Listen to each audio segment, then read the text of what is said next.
അണ്ണല്ലോ ഇവിടെ അടുക്ക അല്ല ഇവിടെ കിടക്കാം.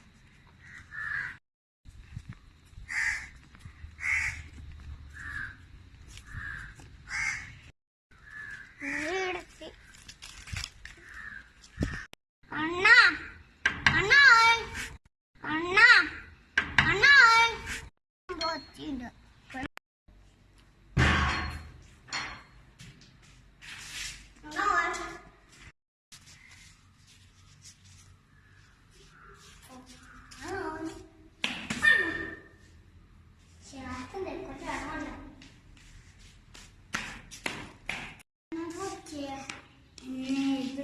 ഒരാള് വന്നിട്ട് ബോധപ്പെടുത്തി മുഖത്തേക്ക് എന്തോ നല്ലൊരു വെളുത്തെന്തോ അടിച്ചിട്ടുണ്ട്. പക്ഷെ ബോധം പോവുകയും ചെയ്തു. പിന്നീട് ഉണ്ടായത് ഓർമ്മയില്ല. ഞാൻ വീട് മാറ്റി ചെയ്തു. A few moments later.